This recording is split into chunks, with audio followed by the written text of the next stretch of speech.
ایران نے فلسطینیوں کی جدوجہد کی حمایت کا اعلان کر دیا ہے۔ ایرانی پاسداران انقلاب کے سربراہ کا کہنا ہے کہ ایران فلسطینیوں کی اسرائیلی سفاکیت کے خلاف جدوجہد کا حامی ہے۔ ایران کی فلسطین کے حق میں حمایت کے بارے میں مزید تفصیل جانتے ہیں اس رپورٹ میں۔ ایران فلسطینی لوگوں کی اسرائیلی جارحیت کے خلاف جد و جہد کا حامی ہے اور ہم فلسطین کے نہتے عوام کو کبھی تنہا نہیں چھوڑیں گے۔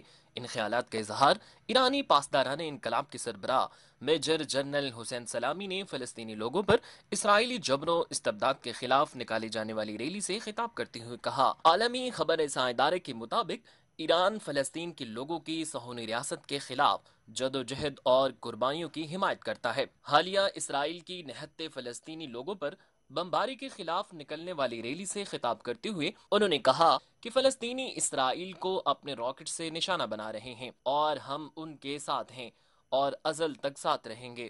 ہمارا اپنے فلسطینی بھائیوں بہنوں سے ازل سے ابد تک ساتھ رہنے کا عہد ہے۔ ایران حماس کی حمایت کرتا ہے اور ابھی تک ایران نے اسرائیل کے وجود کو تسلیم نہیں کیا۔ Army chief general Qamar Javed Bajwa نے یوکرائن کا سرکاری دورہ کیا ہے، جس میں انہوں نے یوکرائن کی سیاسی اور عسکری قیادت سے ملاقاتیں کی ہیں۔ پاک فوج کے شعبہ تعلقات عامہ کے مطابق پاک فوج کے سربراہ جنرل قمر جاوید باجوہ نے کہا ہے کہ دونوں ممالک کے مابین دفاعی تعاون ہمیشہ ہی ہمارے باہمی تعلقات کا ایک اہم جزو رہا ہے۔ پاکستان مستقبل میں ٹرانسفر آف ٹیکنالوجی اور جوائنٹ وینچر کی بنیاد پر یوکرائن کے ساتھ دفاعی تعاون بڑھانے کا خواہاں ہے۔ انہوں نے یوکرائن کے علاقے خارکیو میں ایک ملٹری سائٹ کا دورہ کیا اور مختلف ہتھیاروں اور آلات کے فیلڈ ٹیسٹ دیکھے اور ان میں گہری دلچسپی کا اظہار کیا، جبکہ ان منصوبوں سے وابستہ تمام شعبوں کی کارکردگی کو سراہا۔ آرمی چیف نے یوکرائن کے صدر، وزیر اعظم، ڈپٹی وزیر اعظم، وزیر دفاع اور مسلح افواج کے سربراہ سے ملاقاتیں کی۔ ملاقاتوں میں افغان امن عمل، باہمی دلچسپی کے امور، پیشہ ورانہ دفاعی تعاون کے فروغ پر بھی بات چیت کی گئی۔ دونوں جانب سے فوجی رابطوں کو مزید فروغ دینے کی اہمیت پر بھی زور دیا گیا۔ ملاقاتوں میں انسداد دہشت گردی، تربیت اور دفاعی پیداوار کے معاملات بھی زیر غور آئے۔ یوکرائنی وزیر اعظم اور نائب وزیر اعظم نے خطے میں امن کے لیے پاکستان کی کوششوں کو سراہا۔ آرمی چیف نے کہا کہ پاکستان یوکرائن کے ساتھ مختلف شعبوں میں تعلقات کو خصوصی اہمیت دیتا ہے۔ توقع ہے دونوں ممالک کے درمیان مستقبل میں بامانی اور بہتر تعلقات فروغ پائیں گے۔ D G I S P R نے اپنے ٹویٹ میں لکھا کہ army chief general Qamar Javed Bajwa نے یوکرائنی وزیر دفاع اور مسلح افواج کے سربراہ سے بھی ملاقات کی۔ دونوں ممالک نے ملٹری ٹو ملٹری تعلقات کو وسعت دینے پر اتفاق کیا۔ قبل ازیں آرمی چیف کو وزارت دفاع پہنچنے پر گارڈ آف آنر پیش کیا گیا۔ پاکستان چین دوستی کے 70 سال پورا ہونے پر وزیر اعظم عمران خان نے اپنے چینی ہم منصب کو ٹیلی فون کیا۔ دونوں رہنماؤں نے دو طرفہ تعلقات کو مزید بڑھانے کے عزم کا اعادہ کیا ہے۔ پاک چین دوستی کے حوالے سے تفصیل جانتے ہیں اس رپورٹ میں۔ پاک چین دوستی کے 70 سال مکمل ہونے پر وزیر اعظم عمران خان نے اپنے چینی ہم منصب کو فون کیا ہے، جس میں دونوں رہنماؤں نے تعلقات بڑھانے کا عزم کیا ہے۔ وزیر اعظم نے چینی ہم منصب لی کی چیانگ اور ان کی قیادت کو مریخ پر چینی خلائی جہاز کی کامیاب لینڈنگ پر مبارکباد دی اور دونوں رہنماؤں نے پاک چین اقتصادی راہداری پر جاری پیش رفت کو سراہتے ہوئے اس امر پر زور دیا کہ مضبوط تر دو طرفہ تعلقات دونوں ممالک کے عوام کے مفاد میں ہوں گے۔ گزشتہ روز پاک چین سفارتی تعلقات کے قیام کی 70ویں سالگرہ کے موقع پر ایک دوسرے کو تہنیتی خطوط بھیجے ہیں۔ وزیر اعظم عمران خان نے چینی وزیر اعظم کے نام اپنے خط میں لکھا ہے کہ 21 مئی 1951 وہ دن ہے جب پاکستان اور چین کے مابین سفارتی تعلقات کا باضابطہ آغاز ہوا اور دونوں ممالک کے مابین تعلقات استوار ہوئے۔ انہوں نے اپنی حکومت اور پاکستان کے عوام کی طرف سے 70ویں سالگرہ کی مبارک دیتے ہوئے کہا کہ یہ ہماری تاریخ کا ایک اہم سنگ میل ہے۔ عمران خان نے کہا دونوں ملکوں کے عوام اور حکومتوں نے اپنے تعلقات کو مزید مضبوط اور مستحکم بنانے کے لیے بہت کوششیں کی ہیں۔ ہمارے تعلقات آزمودہ اور باہمی احترام، اعتماد اور ہم آہنگی کی پائیدار اقدار پر استوار ہیں۔ وزیر اعظم نے کہا کہ ہم دسمبر 2019 میں کرونا وبا کے بعد اس سے نمٹنے کے لیے چین کے تعاون کے مشکور ہیں۔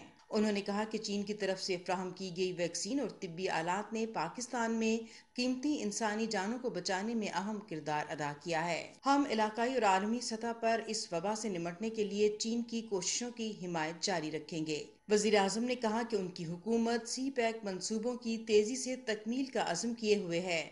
انہوں نے چینی وزیراعظم اور چینی عوام کے لیے اپنی نیک خواہشات کا اظہار کیا۔ چین کے وزیراعظم لی کی چیونگ نے بھی وزیراعظم عمران خان کو لکھے گئے خط میں پاکستان اور چین کے سفارتی تعلقات کے قیام کی 70ویں سالگرہ پر انہیں مبارکباد دی اور کہا کہ چین اور پاکستان دوست ہمسائے ہیں اور دونوں ایک دوسرے کے ساتھ پہاڑوں اور دریاؤں کے ذریعے ملے ہوئے ہیں۔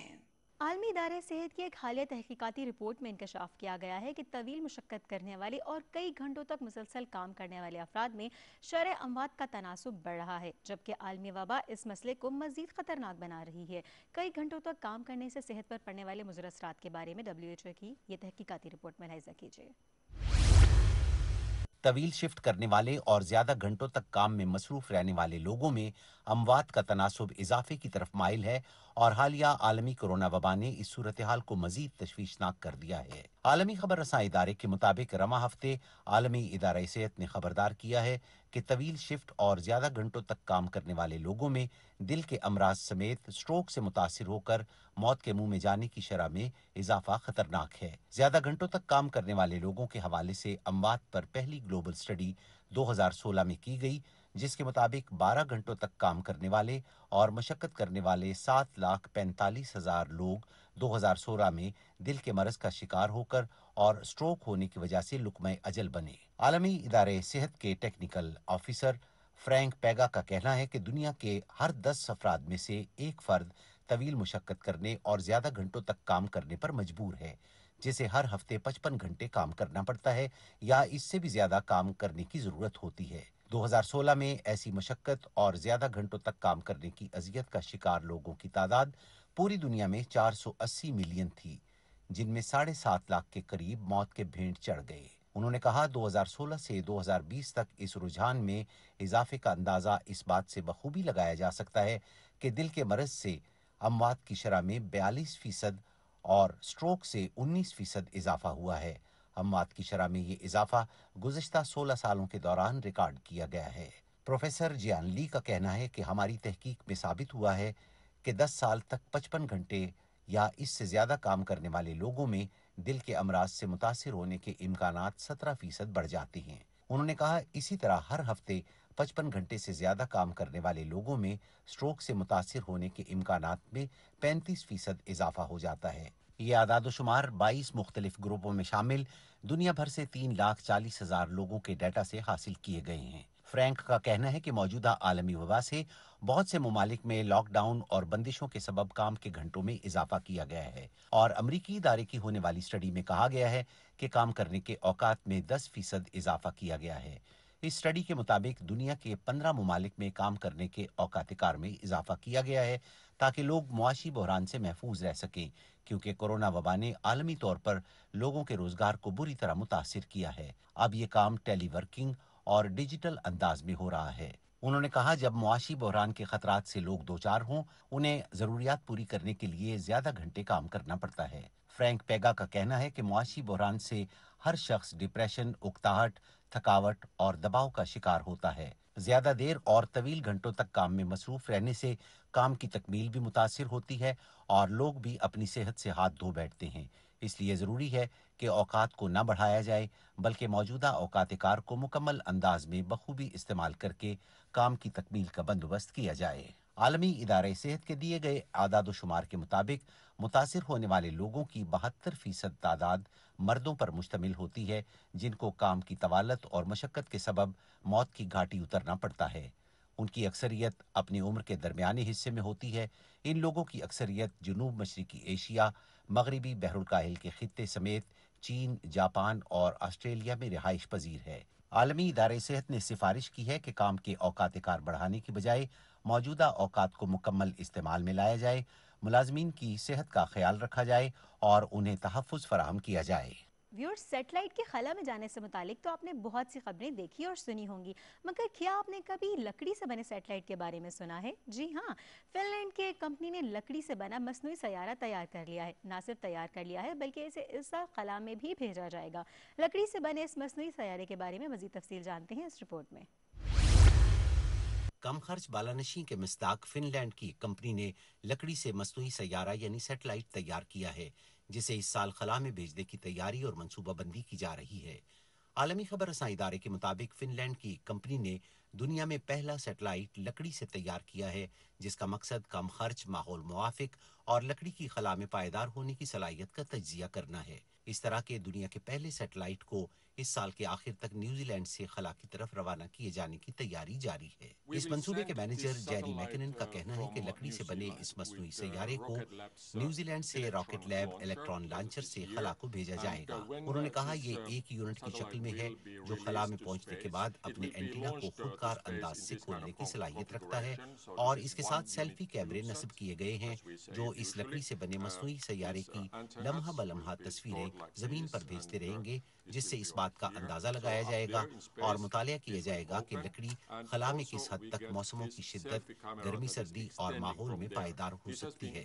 جیری کا کہنا تھا ان کیمروں کی مدد سے ہمیں اس کی سطح پر آنے والی دراڑیں اور اس میں ہونے والے شکست و ریخت کے عمل کو بخوبی دیکھنے کا موقع ملے گا اور ہم دیکھنا چاہتے ہیں کہ اس سے کیا ہوتا ہے۔ پلائی ووڈ کمپنی کے ڈائریکٹر اور پروڈکٹ مینیجر سیمی اوکسولینن کا کہنا ہے کہ میرے خیال میں ہماری لکڑی موسموں کی شدت برداشت کرنے کی صلاحیت رکھتی ہے کیونکہ یہ سال ہر سال سے ایل این جی کیریئرز میں استعمال ہو رہی ہے۔ انہوں نے کہا مجھے ایسا لگتا ہے کہ یہ لکڑی وہاں کافی دیر تک زیر استعمال رہ سکتی ہے۔ سیمی کا کہنا ہے کہ ہم اس لکڑی کو پتلی تہوں میں جوڑ کر ترتیب دیتے ہیں، اس کی تہ پتلی، وزن کم لیکن مضبوطی اور پائیداری برابر ہوتی ہے۔ انہوں نے کہا مجھے یقین ہے کہ یہ لکڑی خلا میں موسم کی شدت کو برداشت کرنے میں کامیاب ہو جائے گی۔ جیری کا کہنا ہے کہ اس لکڑی کے مصنوعی سیارے سے خلا میں لکڑی کی صورتحال اور اس کی پائیداری کا تجزیہ کیا جائے گا۔ انہوں نے کہا اس سے مطالعہ کیا جائے گا کہ لکڑی جیسے میٹیریل کو خلا میں استعمال کیا جا سکتا ہے یا ایسی کوئی چیز خلا میں نہیں استعمال کی جا سکتی۔ سیٹلائٹ کی صنعت میں بہت ترقی ہو رہی ہے۔ اسپیس ایکس کا کہنا ہے کہ انہیں اسٹار لنک سیٹلائٹ انٹرنیٹ کے 5 لاکھ آرڈر موصول ہو چکے ہیں۔ اس کے لیے ایلن مسک کی کمپنی 12,000 سیٹلائٹس کا نیٹ ورک تشکیل دینے پر کام کر رہی ہے جس پر $10 ارب خرچ ہونے کا تخمینہ لگایا گیا ہے۔ ان کے مد مقابل company One Web broadband کی سپیڈ تیز کرنے کے لیے 100 مزید سیٹلائٹ خلا میں بھیجنے کی منصوبہ بندی کر رہی ہے۔ سائنسدانوں کا کہنا ہے کہ خلائی مدار میں مواصلاتی نظام کے لیے سیاروں اور دوسرے آلات سے یہاں کچرا اور ان کا ملبہ بڑھنے کے خدشات میں اضافہ ہو رہا ہے جو خطرناک ہے۔ ویورز، اس بات سے تو ہم سبھی بخوبی واقف ہیں کہ قدرتی آفات سے نمٹنا کوئی آسان کام نہیں۔ حال ہی میں برازیل میں دریا ریو نیگرو میں مسلسل موسلادھار بارشوں سے طغیانی آنے کے باعث 4 لاکھ سے زیادہ لوگ متاثر ہوئے ہیں۔ ماحول کا مطالعہ کرنے والے ماہرین کا کہنا ہے کہ موسمیاتی تبدیلیوں سے بے وقت بارشیں مزید مسائل کا سبب بن سکتی ہیں۔ اس حوالے سے مزید تفصیل جانتے ہیں اس رپورٹ میں۔ ایمیزون کے گھنے برساتی جنگلات میں موسلادھار بارش سے دریائے ریو نیگرو میں طغیانی سے یہاں چھوٹے قصبے ڈوب گئے ہیں، جبکہ ریاست کے دارالحکومت مناس کو وبا کے ساتھ ساتھ دوسری مصیبت کا سامنا کرنے کے خدشات میں اضافہ ہو گیا ہے۔ عالمی خبر رساں ادارے کے مطابق ریاست ایمیزون میں ہونے والی بارش اور دریا میں آنے والی طغیانی سے 4 لاکھ لوگ متاثر ہوئے ہیں۔ ریاستی سول ڈیفنس کا کہنا ہے کہ پانی کی سطح بڑھنے کے ساتھ یہاں سے لوگوں کی اکثریت کو نکال لیا گیا ہے اور دریائے ریو نیگرو میں پانی کی سطح یومیہ 1 انچ بڑھ رہی ہے، جس سے ریاستی دارالحکومت مناس کے گلی کوچے زیر آب آ چکے ہیں۔ دریا کے ساتھ قریبی شہر اور قصبے پانی کی زد میں ہیں۔ اناما قصبے کی 12,700 نفوس پر مشتمل آبادی اس وقت سیلاب کا سامنا کر رہی ہے۔ نشیبی علاقوں کے مکین اپنے گھر چھوڑنے پر مجبور ہیں اور اب مستقبل میں بھی لوگوں کو اپنے گھروں کے پشتے اور فرش پھر سے تعمیر کرنا ہوں گے۔ سول ڈیفنس کے رابطہ کار ایزی مارکیز کا کہنا ہے کہ شہر 100% ڈوب چکا ہے اور ہمیں توقع ہے کہ یہ سیلاب 2015 کے بڑے سیلاب کا ریکارڈ توڑ دے گا، کیونکہ یہاں پانی میں مسلسل اضافہ ہو رہا ہے۔ ایک مقامی باشندے ڈی اولیورا کا کہنا ہے کہ میرے گھر کی حالت دیکھو، تقریباً ڈوب چکا ہے اور میرے پاس اپنا سامان رکھنے کو کوئی جگہ نہیں ہے۔ اب میں اپنا سامان محفوظ کرنے کی کوششوں میں ہوں۔ ماحولیاتی ماہرین اور تحقیق کاروں کا کہنا ہے کہ بارشوں کی اوسط کئی سالوں سے تبدیل ہو چکی ہے اور موسمیاتی تبدیلی کے باعث اب کچھ سال زیادہ بارشیں اور کئی سال خشک سالی سے زراعت بہت متاثر ہو رہی ہے۔ تحقیق کاروں کا کہنا ہے کہ ایمیزون کے جنگلات کی کٹائی بھی اس عمل میں ایک اہم عنصر ہے۔ مناس کی مارکیٹیں پانی سے گھری ہوئی ہیں اور شہری انتظامیہ نے پیدل چلنے والوں کے لیے لکڑی کی پشتے ڈال کر راستے بنا دیے ہیں تاکہ لوگ آ جا سکیں۔ یہاں 4700 خاندان مقیم ہیں جو اس وقت سیلاب کے خطرات سے دوچار ہیں۔ اس شہر کے میئر ڈیوڈ المیدا نے اعلان کیا ہے کہ جن لوگوں سے گھر خالی کروائے گئے ہیں انہیں دوسری رہائش گاہ لینے کے لیے حکومت خرچ برداشت کرے گی۔ ویورز، کورونا عالمی وبا نے دنیا بھر میں سیاحت کی صنعت کو بری طرح متاثر کیا ہے، مگر اب اٹلی کی حکومت نے سیاحت کی صنعت کو دوبارہ سے بحال کرنے کے لیے یورپی یونین، برطانیہ اور شینگن زون میں آنے والے ممالک کے لیے قرنطینہ کی شرط کو ختم کر دیا ہے، جس کے بعد وینس شہر میں سیاحوں کی آمد کا سلسلہ دوبارہ سے شروع ہو گیا ہے۔ اٹلی میں سیاحت کی بحالی کے حوالے سے ملاحظہ کیجیے یہ رپورٹ۔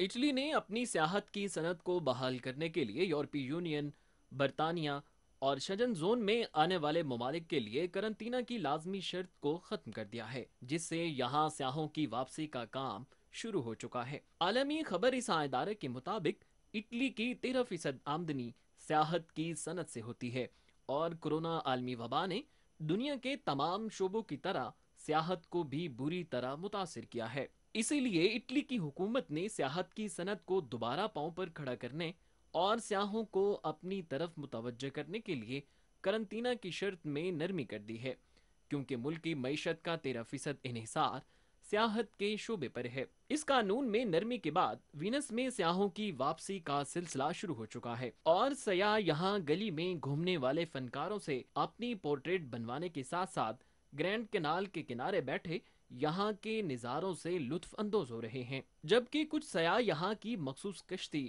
گنڈولا کی سیر سے بھی محفوظ ہو رہے ہیں۔ اس وقت اٹلی میں مقامی سیاحوں کے علاوہ جرمنی، فرانس، آسٹریا اور سوئٹزرلینڈ سے سیاح وینس پہنچ چکے ہیں۔ آئس کریم بیچنے والے روبرٹو مینن کا کہنا ہے کہ ہمیں اس بات کا علم ہے کہ ابھی سیاحوں اور سیاحت کو یہاں پہنچنے اور شروع ہونے میں وقت درکار ہے، لیکن ہمیں امید ہے کہ یہ سلسلہ پھر سے شروع ہو جائے گا، کیونکہ سیاحوں کی آمد شروع ہو چکی ہے اور یہاں ہفتے کے آخری دنوں میں بڑی رونق شروع ہو گئی ہے۔ لیکن وبا سے پہلے کا رش اور لوگوں کے گروہ شاید ہی واپس آئیں گے۔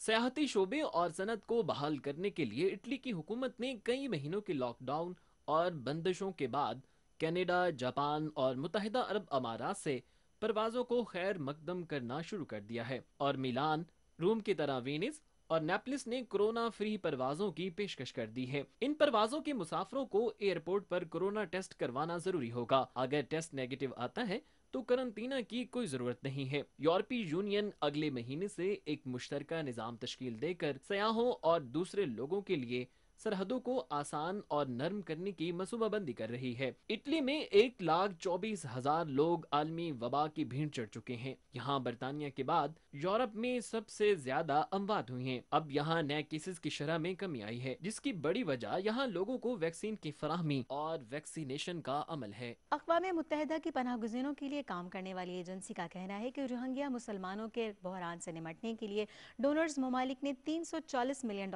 دینے کا اعلان کیا ہے، جبکہ اس بحران سے نمٹنے کے لیے سال 2021 میں $1,000 ملین درکار ہیں۔ اس حوالے سے مزید تفصیل جانتے ہیں اس تحقیقاتی رپورٹ میں۔